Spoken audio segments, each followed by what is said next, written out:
Posible pa rin daw maglabas ng arrest warrant ang Kamara kay Senador Laila de Lima kung ibabaliwala niya ang show cause order na inihain laban sa kanya. Ito ay sa kabila ng pag-uusap ng House at Senate leadership patungkol sa interparliamentary courtesy. Mareport si Victoria Tulad. Makailang beses nang nanindigan sa Senadora de Lima na hindi niya kailanman sisiputin ang Kamara. Mula nang nagsimula yung House inquiry na yan, hindi ko na po yan kinikilala. Wala po silang jurisdiction over me. Isa po akong sitting senator at dahil nga po dun sa palagi kong sinasabi na alam ko naman kung ano ang patutunguhan ng inquiry na yan, talaga namang talaga namang kangaroo court yan. Ngayong may show cause order ng inihain laban sa kanya, inaasahan ng kanyang paliwanag kung bakit hindi siya dapat ma-cite in contempt sa pagpayo niya sa dati niyang driver bodyguard na si Ronnie Dayan na huwag siputin ang pagdinig ng Kamara kaugnay ng iligal na droga sa Bilibid. Bagamat sinabi na kahapon ng Senate leadership na imposibleng ipaaresto ng Kamara si De Lima dahil sa napag-usapang interparliamentary courtesy. Ayon kay House Speaker Pantaleon Alvarez, kung mabiguraw magpaliwanag si De Lima sa loob ng 72 hours, pwede pa rin siyang ipaaresto ng House of Representatives. Aantayin po kung ano ang rekomendasyon ng Committee on Justice. Opo.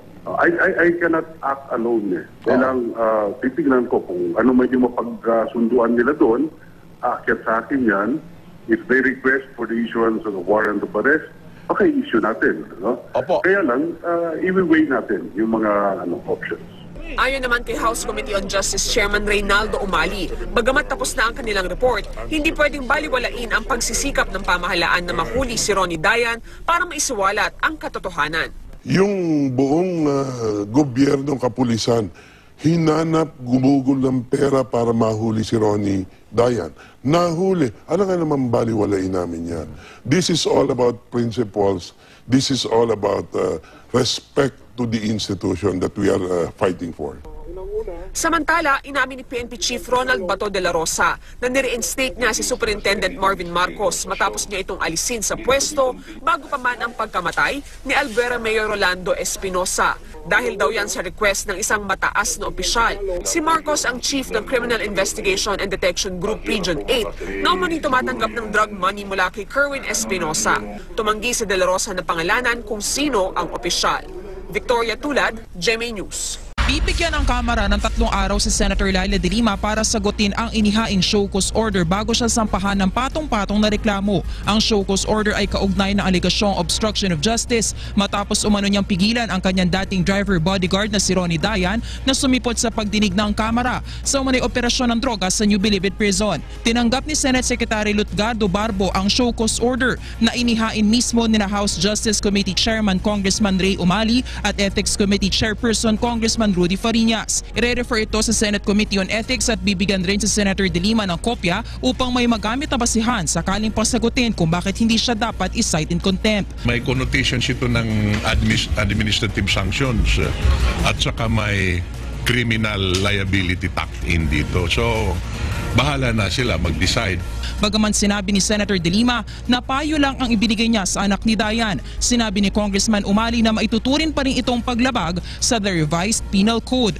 Pag yung in-induce mo yung isang witness in a congressional or legislative proceeding, gaya nung nangyari ngayon, na pinigilan niyang umapir o magtago, in-advise niyang magtago, that in itself is a violation of Article 105. Inihayag naman ni Congressman Fariñas na hindi na nila itutuloy ang paglalabas pa ng warrant of arrest laban kay de Lima bilang pagkilala sa interparliamentary courtesy. Batay na rin sa napag-usapan kagabi ng mga liderato ng Kamara at Senado. Sakali naman magmatigas pa si de Lima, sasampahan siya ng Kamara ng disbarment complaint sa Korte Suprema. Violation ng Article 115 ng the revised penal code sa Fiscal's Office, indirect contempt case sa Regional Trial Court at ethics complaint naman dito sa Senado. We have sworn statements na yun ang sinabi niya. So, we give her copy of the statements for her to refute. Kung hindi na i-refute, di inaamin niya yun. Muli naman nanindigan si Senator Laila de Lima na hindi niya kikilalanin ang show cause order mula sa Kamara at sa halip ay i-refer na lang ito kay Senate President Aquilino Pimentel III. Wala po silang jurisdiction over me. Isa po akong sitting senator. Alam ko naman kung ano ang patutunguhan ng inquiry na yan. Ang pakay lang ay para ituro ako na isang allegedly drug peddler. Sinabi rin ng senadora na handa siyang harapin ang lahat ng kasong isasampa laban sa kanya. Joyce Balancio, UNTV News and Rescue, Senate of the Philippines. Nirerespeto ng liderato ng Kamara kung hindi kikilalanin ni Senator Laila De Lima ang inilabas na show cause order ng House Committee on Justice laban dito. Ngunit ayon kay House Speaker Pantaleon Alvarez, posible pa rin nilang ipaaresto ang senadora. Subalit magdidependean niya ito sa kung ano ang magiging rekomendasyon sa kanya ng komite pagkatapos ng 72-hour deadline na nakasaad sa show cause order. Wala namang ganun. Wala namang ganun. Basta ako, I'll just wait for the committee to recommend, no, kung ano man yung para sa kanila na nararapat gawin. Nilinaw naman ni Alvarez na walang napagkasunduan sa pagitan ng liderato ng lower house at Senado kaugnay ng hindi pag-aresto kay Senator Laila De Lima. Matatanda ang una ng sinabi ng ilang senador na dapat irespeto ng Kamara ang co-equality and interchamber courtesy ng dalawang kapulungan ng Kongreso. Samantala sinabi naman ni Congressman Alvarez na hindi dapat matakot si Senator De Lima na harapin ang mga akusasyon sa kanya. Alam mo, she can always argue. Ang tanong ko lang dyan, bakit ba takot kang humarap? Kasi alam mo, kagaya niya, no? She refused to ask questions or to confront Kerwin Espinosa. Bakit? Di ba? That is her opportunity to confront the accuser. O ba't ayaw niya i-confront? Baka mas marami pang lumabas. Talaga namang kangaroo court yan. Talaga namang ang pakay lang ay para ituro ako na isang allegedly drug peddler, drug protector, drug beneficiary na nakita naman natin. Sigurado po ako sa sarili ko ng lahat na yon ng mga so-called witnesses from the beginning doon sa mga drug convicts and up to the latest witness ay mga nagsisinungaling yan sa puntong tinuturo nila ako na kasama dyan sa drug trade na yan. That's the whole point. Hindi ko talaga ino-honor. I'm willing to accept the consequences. I'm willing to live with the consequences of this act of defiance on my part.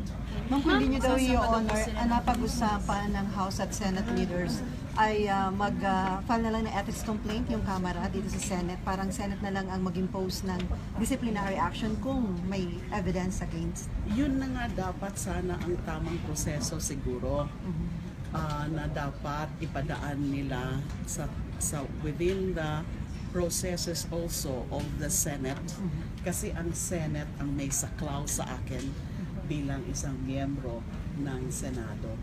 And then I will act accordingly kapag ma-formalize na yung ethics complaint na yan. Pero sabi nyo nga, show cause.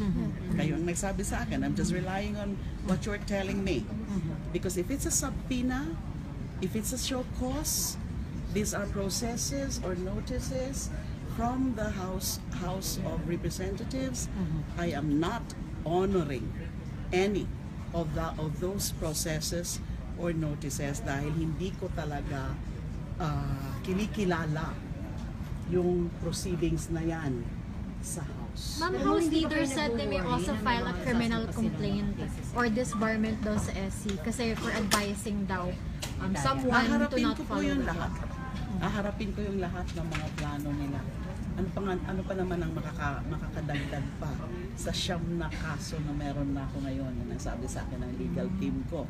As of yesterday, 9 na daw po ang kaso. Yung halo-halong kaso sa DOJ, sa Supreme Court, sa Ombudsman.